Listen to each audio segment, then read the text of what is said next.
Welcome back dear student, स्वागत है आपका।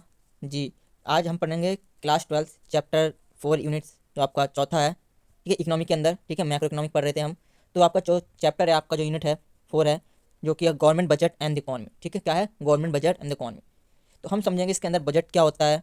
ठीक, बजट के फीचर्स क्या होते हैं, क्या क्या बजट होता है, इसके मेन ऑब्जेक्टिव क्या होते हैं, ज़रूरत क्यों है हमें बजट की। ठीक है, कॉन्सेप्ट पढ़ेंगे उसके अंदर, कितने तरीके के बजट्स होते हैं, हर चीज़ जानेंगे बारीकी से। ठीक है, लास्ट में फिर इसका कंक्लूजन भी निकालेंगे, भाई क्या कहना चाह रहा है। ठीक है, तो पहले बता दो बजट क्या होता है। ठीक है, तो यहाँ आप पढ़ सकते हो, budget is an annual financial statement showing the expected received and expenditure of government for the coming physical और फाइनेंशियल ईयर। जी, आपको फिजिकल ईयर फाइनेंशियल ईयर पता है क्या होता है? जी नहीं पता? वही 31 मार्च जो होता है आपका, 1 अप्रैल से लेकर 31 मार्च तक, इसको ही हम फिजिकल ईयर या फाइनेंशियल ईयर कहते हैं। ठीक है, तो क्या होता है, बजट एक एनुअल फाइनेंशियल स्टेटमेंट होती है जिसके अंदर गवर्नमेंट द्वारा दिखाया जाता है कि हम पैसा कहाँ से आने वाले जो सालों में हमारे पास पैसा कहाँ से आएगा और कहाँ हम इस पैसे को खर्च करेंगे, उसे क्या कहते हैं, बजट कहते हैं। ठीक, क्या कहते हैं, बजट कहते हैं।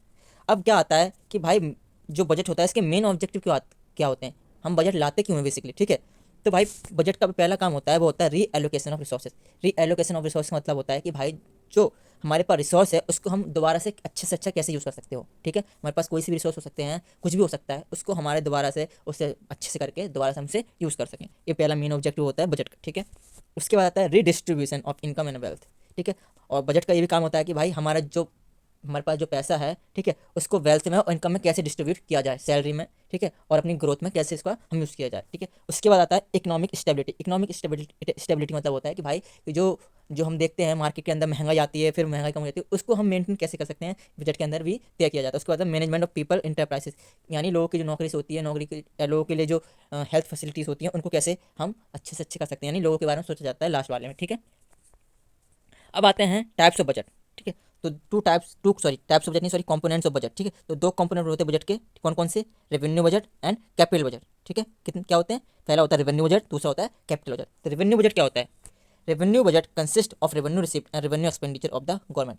तो रेवेन्यू बजट का मतलब क्या होता है कि भाई कि रेवेन्यू कहाँ से आ रहा है। ठीक है, हमारा रेवेन्यू कहाँ से आ रहा है, यानी पैसा कहाँ से आ रहा है। ठीक है, और हम उसे कहाँ पे खर्च करने वाले हैं, उसे क्या कहते हैं, रेवेन्यू बजट। रेवेन्यू बजट के अंदर क्या शो किया जाता है, उसके अंदर किया जाता है कि भाई कहाँ से हम पैसा ला रहे हैं। ठीक है, पैसा किस किस जगह से आ रहा है हमारे पास, और जो पैसा हमारे पास आ रहा है वो हम कहाँ पे खर्च करने वाले हैं। ठीक है, ये रेवेन्यू बजट शो करता है। ठीक है, उसके बाद आता है कैपिटल बजट। कैपिटल का मतलब मैंने आपको पहले समझा रखा है, कैपिटल आपने पहले पढ़ा रखा है, अकाउंट के अंदर ही पढ़ा रखा है। कैपिटल मतलब होता है पैसे भी हो सकता है या आपके जो एसेट्स हो सकते हैं उन्हें भी कैपिटल कह सकते हैं। ठीक है, तो कैपिटल बजट के अंदर क्या करते हैं कि भाई हम चेक करते हैं उसके अंदर क्या, उसके अंदर हम शो करते हैं कि भाई कैपिटल रिसिप्ट हमारे पास कहाँ से आ रहा है और हम कैपिटल रिसिप्ट के लिए कहाँ पे खर्च करने वाले हैं। ठीक है, होता है। अब बजट देख सकते हो, आपको यहाँ दिखा रहा होगा रेवेन्यू रिसिप्ट, रिसिप्ट देख सकते हैं, बजट रिसिप्ट होते हैं कौन कौन से होते हैं, revenue receipt and capital receipt. ठीक है, थोड़ा मैं आपको जूम कर देता हूँ, आप स्क्रीन शॉट भी ले सकते हो इसकी। ठीक है, तो बजट के अंदर रिसिप्ट के अंदर कौन कौन से होते हैं, एक रेवेन्यू रिसिप्ट होता है, एक कैपिटल रिसिप्ट होता है। रेवेन्यू रिसिप्ट के अंदर भी दो चीज़ होती है, क्या होती है, टैक्स रेवेन्यू और नॉन टैक्स रेवेन्यू। ठीक, और टैक्स रेवेन्यू के अंदर भी दो चीज़ होती हैं, डायरेक्ट टैक्स और इनडायरेक्ट टैक्स। ठीक, अब रेवेन्यू रिसिप्ट समझ लेते क्या होता है, मैंने आपको बता दिया। रेवेन्यू रिसिप्ट क्या होता है कि भाई पैसा कहाँ से आएगा अपने पास, ठीक है, और पैसा हम कहाँ पे जाएगा हमारा, समझ में आई चीज़। रेवेन्यू रिसिप्ट के अंदर दो चीज़ होती है, टैक्स रेवेन्यू और non tax revenue. Tax revenue मतलब होता है कि भाई टैक्स से जो पैसा हमारे पास आ रहा है, क्या आ रहा है, जो पैसा हमारे पास टैक्स से आ रहा है उसे ही हम टैक्स रेवेन्यू कहते हैं। ठीक, और नॉन टैक्स रेवेन्यू के अंदर भाई बिना टैक्स जो आ रहा है, जो हमारे को हो सकता है, फीस हो सकती है, इंटरेस्ट हो सकता है, या हमारे फाइन्स हो सकते हैं। ठीक है, ये सब जो पैसे आते हैं उन्हें नॉन टैक्स रेवेन्यू भी कहते हैं। ठीक है, उसके बाद होता है कैपिटल रिसिप्ट। कैपिटल रिसिप्ट के अंदर क्या होता है कि भाई कोई हमने बोरो कर लिया, कोई किसी जमीन से कर लिया, या हमारे जो लोन्स थे हमारे किसी के पास हमने दे रखा था वो हमारी रिकवर हो गया, या डिस इन्वेस्टमेंट, हमने कहीं इन्वेस्टमेंट की थी, हमें उसको कुछ प्रॉफिट मिल गया। ठीक है, टैक्स रेवेन्यू के अंदर दो चीज़ होती हैं। ठीक है, जो कि सबसे ज़्यादा मेन क्वेश्चन है पूछा जाता है कि टैक्स रेवेन्यू के अंदर क्या क्या आता है, एक आता है डायरेक्ट टैक्स, एक आता है इनडायरेक्ट टैक्स। ठीक, क्या आता है, पहला direct tax, second indirect tax. Direct tax के अंदर क्या आता है, डायरेक्ट टैक्स के अंदर आपका होता है income tax, corporate tax, wealth and property tax. ठीक, कौन कौन से, income tax, corporate tax, wealth and property tax, ये आपके डायरेक्ट टैक्स के अंदर आते हैं। ठीक, उसके बाद आते हैं आपके इनडायरेक्ट टैक्स। इनडायरेक्ट टैक्स कौन कौन से हो सकते हैं आपके, इसमें हो सकता है आपका सेट टैक्स या सेल टैक्स। ठीक है, सर्विस टैक्स। ठीक है, सेल टैक्स के बाद होता है सर्विस टैक्स। ठीक, उसके बाद आता है एक्साइज ड्यूटी। ठीक, उसके बाद आता है कस्टम ड्यूटी, वैट और जीएसटी, ये आपके इनडायरेक्ट टैक्स के अंदर आते हैं। देखिए, आपको याद रखना है। ठीक, अभी थोड़ा सा डिटेल में भी दे रखा है। डायरेक्ट टैक्स कौन होते हैं, when government imposes a tax on a person and paid by the same person is called direct tax. ठीक है, तो गवर्नमेंट डायरेक्ट टैक्स क्या होता है कि भाई किसी भी टैक्स लगाया जाए और वही पर्सन पे कर रहा है वो टैक्स, तो उसे क्या कहते हैं, डायरेक्ट टैक्स कहते हैं। ठीक है, its burden can not to be shifted to other person, इसे किसी और पर्सन पे शिफ्ट नहीं किया जा सकता, for example income tax and property tax. ठीक है, इनडायरेक्ट टैक्स क्या होता है, when government imposes a tax on a person partially or wholly paid by the by other person is called indirect tax. ठीक है, इस टैक्स क्या कर सकते हैं भाई, किसी पर्सन पे भी हो सकता है या किसी ग्रुप से भी हो सकता है, टैक्स ले सकते हैं। और इसे हम और ये शिफ्ट किया जा सकता है किसी के ऊपर। ठीक है, इस टैक्स को किसी के ऊपर भी शिफ्ट किया जा सकता है। सेल टैक्स हो सकता है, एक्साइज ड्यूटी हो सकता है, वैट, जीएसटी। ठीक है, इसके एग्जाम्पल्स हैं। अब बात करते हैं रेवेन्यू रिसिप्ट, कैपिटल रिसिप्ट। तो रेवेन्यू रिसिप्ट के अंदर जो मेन चीज़ आप समझने की चीज़ अब है। ठीक है, तो पहले चीज़ें जो रेवेन्यू रिसिप्ट होते हैं, neither creates liability for a government. एक ये ना क्या करती है, गवर्नमेंट के लिए कोई लाइबिलिटी क्रिएट नहीं करती है चीज़। कौन? रेवेन्यू रिसिप्ट क्रिएट करेगी नहीं करेगी, क्योंकि ये कहाँ से आ रहा है, टैक्स से आ रहा है। पीछे टैक्स से ये पैसा आ रहा है गवर्नमेंट के पास। किससे आ रहा है? टैक्स से पैसा आ रहा है, तो गवर्नमेंट के लिए कोई ये लाइबिलिटी क्रिएट नहीं कर रही है। ठीक है, और nor cost and reduction in assets, ना ही इसमें हमारे कोई एसेट रिडक्शन हो रहे हैं। ठीक है, और क्या होता है, ये रिकरिंग नेचर होता है। ठीक है, ये होता रहेगा, टैक्स से आता रहेगा। ठीक है, कभी रुकता नहीं है, रिकरिंग नेचर है। ठीक है, अब उसके बाद आता है कैपिटल रिसिप्ट। कैपिटल रिसिप्ट के अंदर होता है either create liability for government. अगर कैपिटल हम किसी से अगर मान लो जमीन ले रहे हैं, तो वहाँ पे क्या हो रहा है, हम लाइबिलिटी क्रिएट कर रहे हैं वहाँ पे। ठीक है, हमने किसी जमीन ली है, मान लो गवर्नमेंट है, गवर्नमेंट ने स्कूल बनाने के लिए या हॉस्पिटल बनाने के लिए किसी से जमीन ली है।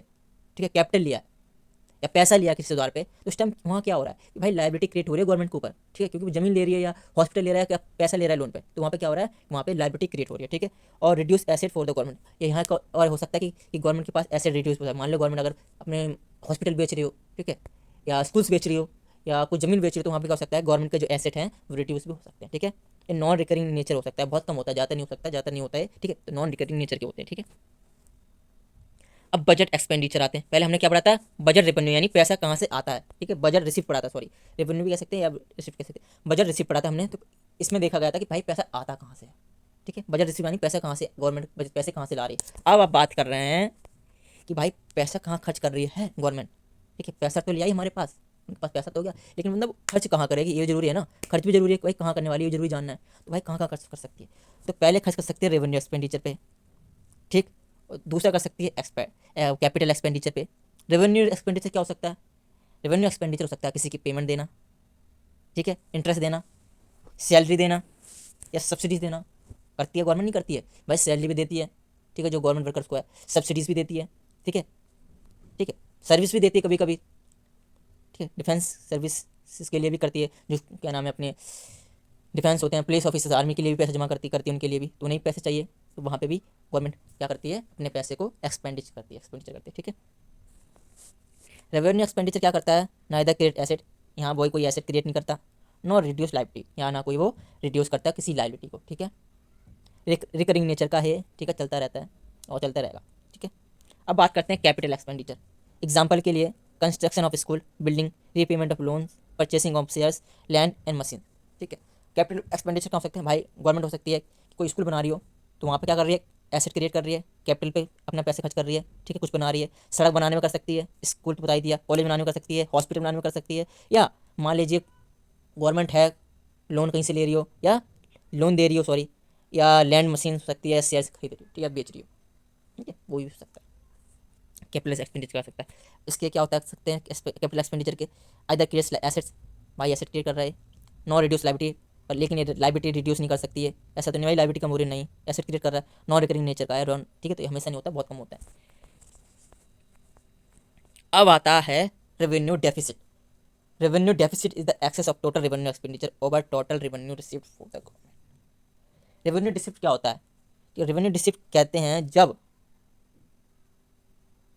जब क्या होता है, टोटल जो रेवेन्यू होता है हमारा, टोटल रेवेन्यू एक्सपेंडिचर होता है, ठीक है, वो ज़्यादा हो टोटल रेवेन्यू रिसिप्ट से। क्या मैंने क्या कहा, टोटल रेवेन्यू एक्सपेंडिचर ज़्यादा हो टोटल रेवेन्यू रिसिप्ट से, तब हमारा रेवेन्यू डिफिसिट होता है। क्या होता है, रेवेन्यू डिफिसिट होता है। यानी समझिए इस चीज़ को, गवर्नमेंट के पास पैसा कम है, क्या है, पैसा कम है लेकिन खर्चे ज़्यादा हैं उस टाइम। ठीक है, खर्चे ज़्यादा हैं, पैसे कम है, तो वहाँ पे क्या होता है, रेवेन्यू डिफिसिट आता है। समझना चीज़ क्या कह रहा हूँ यहाँ पे, खर्चे ज़्यादा हैं, पैसे कम है गवर्नमेंट के पास, क्या है, खर्चे ज़्यादा हैं, पैसे कम है, वहाँ पर रेवेन्यू डिफिसिट होता है। ठीक, समझाई। अब क्या हो सकते हैं इसके इम्प्लीकेशन और रेवेन्यू डिफिसिट के इम्प्लीकेशन क्या हो सकते हैं भाई, क्या क्या इफेक्ट हो सकते हैं इसके। It leads to repayment burden in future without investment, भाई लीड कर सकता है रीपेमेंट विदाउट, रीपेमेंट बर्डन का ये फ्यूचर में क्या हो सकता है, ये लीड कर सकता है, रीपेमेंट का जो हो सकता है बर्डन हो सकता है गवर्नमेंट के ऊपर फ्यूचर के लिए। ठीक है, it shows wasteful expenditure of government on administration, भाई ये शो करता है कि गवर्नमेंट में वेस्टफुल एक्सपेंडिचर किए हैं, फालतू खर्चे हैं गवर्नमेंट के पास। ठीक है, थर्ड क्या शो करता है, it increase the burden of taxes, भाई ये बर्डन क्रिएट कर सकता है टैक्स का, हो सकता है ऐसा हो तो भाई ज़्यादा भी ज़्यादा टैक्स लिया जा सकता है। लोकल पब्लिक के ऊपर जोर हो सकता है, ठीक है, महंगाई भी बढ़ सकती है इसके ऊपर, ठीक है। अब आते हैं फिजिकल डिफिसिट। फिजिकल डिफिसिट क्या होता है? Physical deficit is the excess of government total expenditure over total receipt excluding borrowing, ठीक। तो फिजिकल डिफिसिट मतलब होता है भाई टोटल जितना भी एक्सपेंडिचर है, खर्चे हैं, ठीक है, जितने भी गवर्नमेंट के पास खर्चे हैं उसमें से माइनस कर दिया जाए टोटल रिसिप्ट, यानी जितने भी पैसे हैं वो सारे माइनस कर दिया जाए, और लेकिन एक्सक्लूड होना चाहिए बोरोइंग। अगर हमने किसी से लोन भी लिया है, पैसे कहीं से उधार भी लिए हैं, उसको भी जोड़ के हम सारे पैसे जोड़ के, कोई से कुछ नहीं, कोई से पैसे होता है, या कहीं से टैक्स से आ रहे हैं पैसे, कहीं से ही पैसे आ रहे हैं, या गवर्नमेंट ने कहीं से ही पैसे लिए हों, उस सारे पैसे को जोड़ के, ठीक है, उन सारे पैसों को माइनस कर दिया जाए जितने भी खर्चे आ रहे हैं गवर्नमेंट के, ठीक है, तब होता है फिजिकल डिफिसिट। क्या होता है फिजिकल डिफिसिट? नई चीज। इसके इम्प्लीकेशन ऑफ क्या हो सकते हैं? It leads to inflationary pressure. Inflationary pressure ये लीड कर सकता है, ठीक है, बेरोजगारी, ठीक है। A country has to face डेब्ट ट्रैप। कंट्री फेस कर सकती है कि भाई डेब्ट ट्रैप भी हो जाए, ठीक है, कर्जा चढ़ जाए बहुत ज़्यादा, ये भी फेस हो सकता है गवर्नमेंट द्वारा। हो सकता है सरकारी डूब जाए, हो सकता है भाई कंट्री बिक जाए। It reduce future growth and development. भाई रिड्यूस कर सकता है फ्यूचर ग्रोथ को भी, कम कर सकता है, डेवलप जो हम फ्यूचर में सोच रहे हो ना, हो सकता है वो ही ना, ठीक। अब आता है प्राइमरी डिफिसिट। प्राइमरी डिफिसिट क्या होता है? By deducting interest payment from physical deficit we get primary deficit. तो प्राइमरी डिफिसिट किसे कहते हैं? भाई हमारा जो फिजिकल डिफिसिट है उसमें से हम माइनस कर दें इंटरेस्ट पेमेंट, ठीक है, इंटरेस्ट पेमेंट को माइनस कर दें फिजिकल डिफिसिट के अंदर, तो हमारा प्राइमरी डिफिसिट है, ठीक है। अब मेन कह सकते हैं इंपॉर्टेंट चीज़ है टाइप्स ऑफ बजट, ठीक है। टाइप्स ऑफ बजट क्या हो सकता है? तो गवर्नमेंट 3 टाइप के बजट लाती है, ठीक है, हमेशा 3 टाइप के बजट लाती है। वो 3 कौन कौन से हो सकते हैं? सरप्लस बजट, ठीक, बैलेंस बजट और डिफिसिट बजट। भाई सरप्लस बजट किसे कहते हैं? ठीक, समझिए surplus budget, when the budget received of the government exceeds the budget expenditure the budget is said to be surplus budget. इसके अंदर क्या होता है?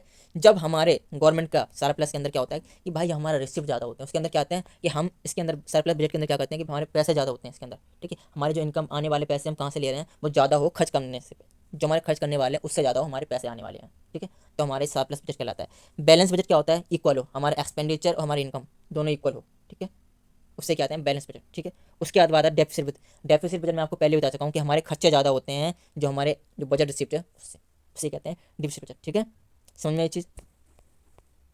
अब ज़्यादा कुछ है नहीं, कैलकुलेशन दे रखा है। Budget is used a tool by the government to ensure economic stability in the country in a situation of inflationary condition the government prepares a surplus budget assuming that tax is the sole source of government revenue.